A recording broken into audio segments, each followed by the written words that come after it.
Bonjour, nous allons aborder maintenant la dernière partie de ce cours consacré aux politiques urbaines, donc en Afrique, et le cours comportera 5 leçons: la Banque mondiale et la mobilité urbaine en Afrique, les réformes institutionnelles, les politiques de mise en œuvre de l'amélioration de la mobilité, le bilan et les perspectives, et enfin, nous terminerons par une leçon sur la ville et le développement durable. Cette leçon sur la Banque mondiale et la mobilité urbaine en Afrique sera organisée donc autour de 4 chapitres. Un premier chapitre portant sur le diagnostic de l'intervention de la Banque mondiale. Le deuxième chapitre sur donc ce programme de transport qui va être développé par la Banque mondiale, le SSAPT. Ensuite, on verra la composante transport urbain dans le SSAPT. Et enfin, donc, on terminera par les objectifs donc, que la Banque mondiale assigne donc, aux politiques donc, urbaines en Afrique. Dès le début donc, des années 80, la Banque mondiale, pour motiver donc, son intervention sur les mobilités urbaines donc, en Afrique, va faire un diagnostic qui déjà repose sur les perspectives démographiques. Donc, dans les années 80, toutes les projections démographiques considéraient que l'Afrique va croître au rythme de 4,5% de croissance urbaine annuelle, et que donc dans les années 2050, on va avoir 60% de cette population africaine comme vivant dans les villes. Et devant cette situation, donc, la banque disait qu'il fallait intervenir.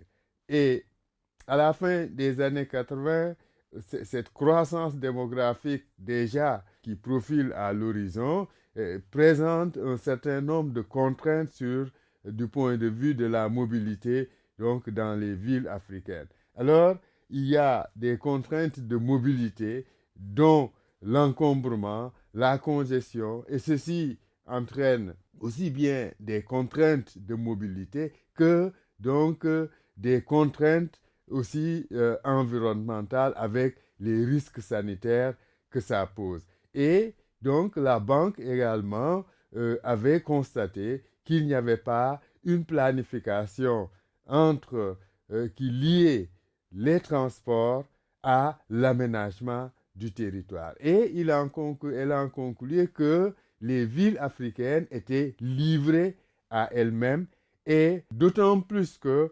justement, les défis du transport n'étaient pas toujours envisagés dans les stratégies de développement. Surtout les défis du transport urbain n'étaient pas envisagés dans les stratégies donc, de développement. C'est pour la Banque mondiale l'occasion donc d'intervenir sur la mobilité urbaine, et surtout de telle sorte qu'il y ait une articulation entre la planification des villes et donc la planification des mobilités urbaines. Donc, intervenir pour arrêter cette croissance incontrôlée, cette croissance non maîtrisée donc des grandes villes africaines. Et pour ce faire, donc, cette intervention va reposer sur 2 postulats. Le premier est qu'il ne suffit pas donc de créer une infrastructure de transport viable, mais cette infrastructure-là intègre la planification globale de la ville. Ça, c'est le premier postulat. Le deuxième postulat est que l'accès et la mobilité, l'accès donc des services, l'accès de la ville d'une manière générale, et la mobilité sont au centre du développement durable, et que par ce moyen, on peut réduire donc la pauvreté et booster la croissance. Le programme des politiques de transport donc en Afrique subsaharienne, South African Transportation Programme, connu sous le sigle donc ce sigle anglais de SSATP, donc est créé en 1987. On est dans ces années de difficultés économiques qui affectent les économies africaines d'une manière générale, et dans le cadre déjà intervenait la Banque mondiale avec ses programmes d'ajustement structurel. Et ce programme spécifique destiné au transport est une initiative de la banque qui va rencontrer l'intérêt donc de la Commission économique pour l'Afrique des Nations Unies qui siège à Addis Abeba. Donc la conjonction de la réflexion des deux entités va être à l'origine donc de ce programme de politique de transport en Afrique subsaharienne. Et l'objectif majeur, c'est d'améliorer le secteur des transports. Améliorer le secteur des transports, c'est donc autant intervenir sur la réflexion que sur l'action pour arriver donc à des transports qui puissent répondre aux besoins de populations citadines croissantes. Le programme donc de politique de transport de la banque comporte 5 composantes. Il y a une composante sur l'initiative de gestion routière, donc surtout pour aller vers une réglementation et la sécurisation donc des trafics donc, et des flux de biens, mais également de personnes sur les routes. Ensuite, il y a un programme spécifique donc, qui est destiné en milieu rural. C'est essentiellement la construction, l'aménagement de pistes de production, donc pour permettre la connexion donc, des aires de production rurale, donc très éloignées ou enclavées, à des lieux d'écoulement qui permettent donc d'améliorer les conditions donc de rentabilité des activités en milieu rural. Ensuite, il y a le transport et le commerce international qui va permettre surtout tenter de connecter les économies africaines à l'économie donc monde en quelque sorte. Et donc ce programme va viser surtout les ports, les aéroports, donc qui vont entrer donc dans cette composante transport et commerce international. Et ensuite, nous avons la restructuration des chemins de fer, donc comme transport de masse, parce que simplement, après les indépendances, les chemins de fer africains est entré donc pratiquement en déliquescence, les services publics ne fonctionnaient plus, donc le matériel avait vieilli, donc les voies d'une manière générale étaient donc assez obsolètes, et donc pour redonner au transport de masse donc, et surtout permettre l'intégration des espaces africains, des régions africaines. Donc, la banque va intervenir dans la restructuration des chemins de fer qui va passer d'une gestion publique à une gestion privée essentiellement. Et enfin, la cinquième composante, c'est la composante transport urbain qui va spécifiquement donc développer des actions en direction des villes pour améliorer la mobilité donc dans les grandes villes africaines. Alors, disons que cette composante transport urbain a fait du chemin depuis lors. 2 ans après la création du programme, une première phase va être développée, une phase qui va partir des années de la fin, dans la première moitié de la décennie des années 90. Alors, de quoi est-ce qu'il s'agissait de faire? C'est apporter la connaissance sur les mobilités urbaines donc à l'époque. Et on va faire une série d'études qui vont être réalisées dans plusieurs capitales africaines et en particulier une majorité de capitales francophones, mais également d'autres anglophones, Lagos, au Kenya, Nairobi, donc en Afrique du Sud, en Tanzanie, Dar es Salaam, et le reste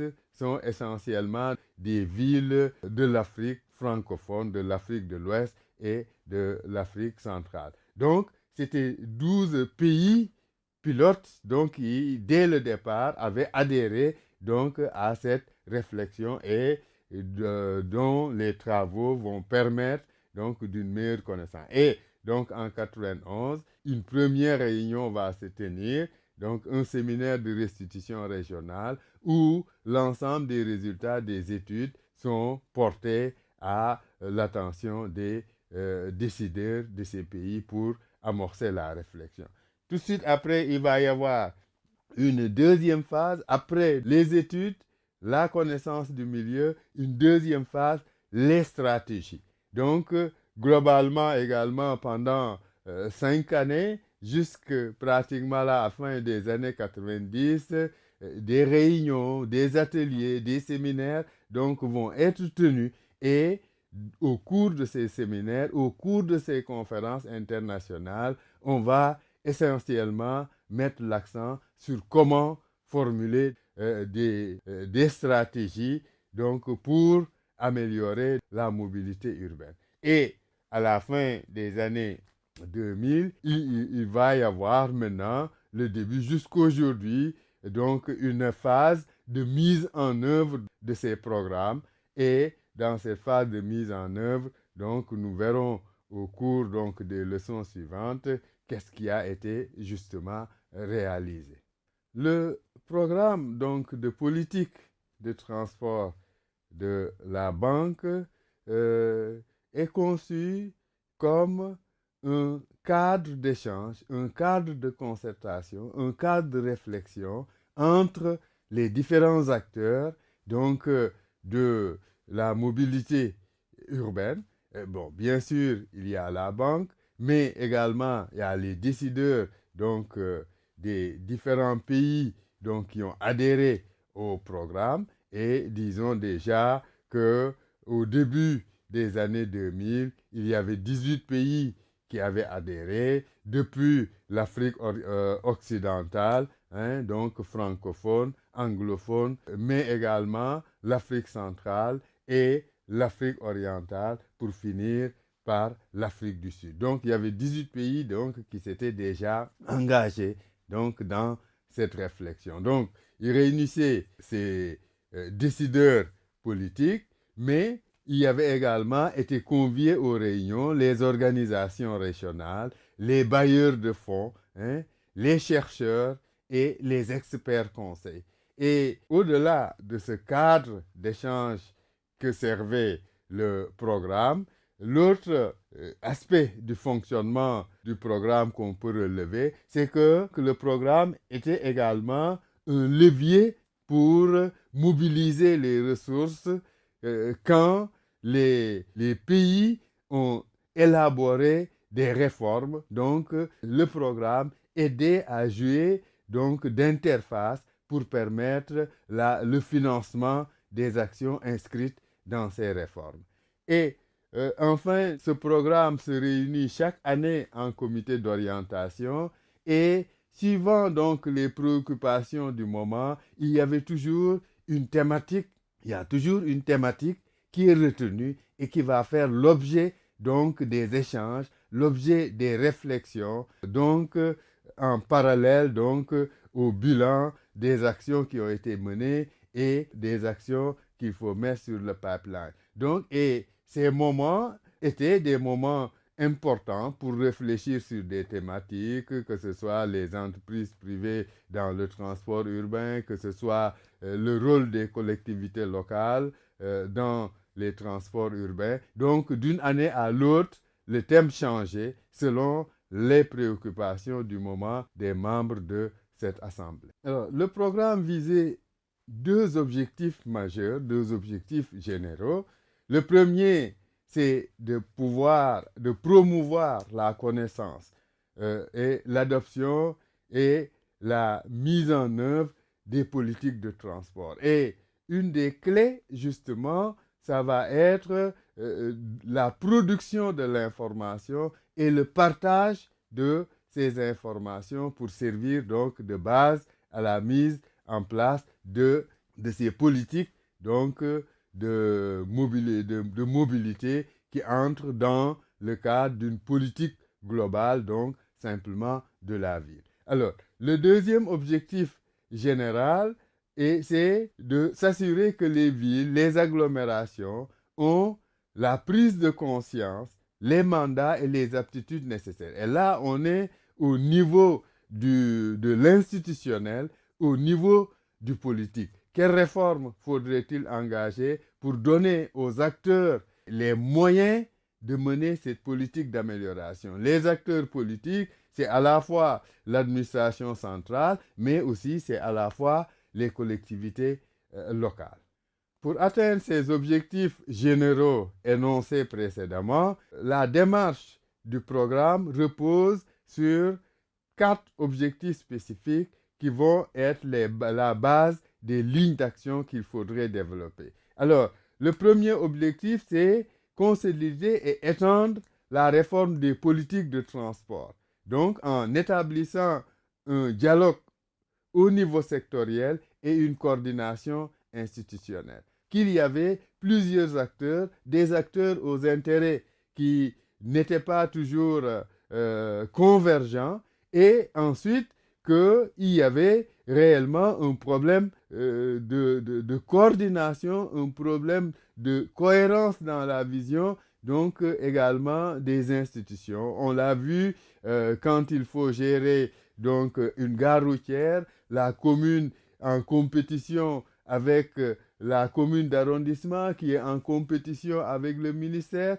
et tout ceci fait que donc il faut pouvoir étendre cette réforme donc en établissant un dialogue entre les acteurs. Alors, le deuxième objectif spécifique, c'est trouver les moyens qui permettent d'offrir des services abordables, sûrs, écologiquement durables, donc qui n'ignorent pas les groupes défavorisés. Et là également, on a vu donc déjà que les plus pauvres, ce sont ceux qui se déplacent le plus à pied, et malheureusement, ils n'ont pas donc le minimum pour assurer la sécurité de ce déplacement, des trottoirs qui sont aménagés, par exemple. Le troisième objectif spécifique, c'est donc de conforter des compétences locales. Des compétences locales à plusieurs aspects. Bon, parce que tout simplement, il était souvent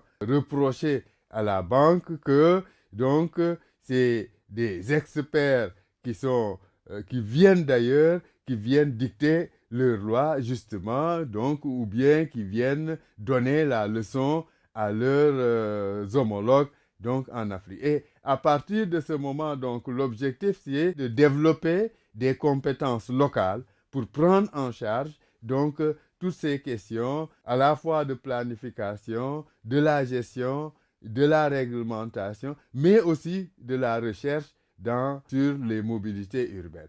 Et le quatrième et dernier objectif spécifique, c'est de faire largement connaître les expériences. Et c'est ce qui va faire que de nombreuses rencontres régionales vont être développées pour permettre surtout que les décideurs se partagent l'information, se partagent les expériences pour pouvoir arriver à donc tirer de bonnes pratiques qu'on peut répliquer ailleurs.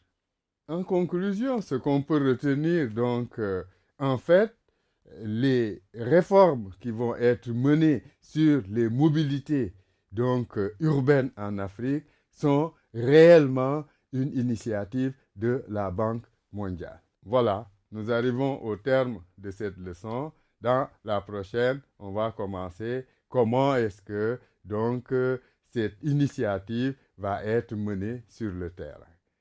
Au revoir.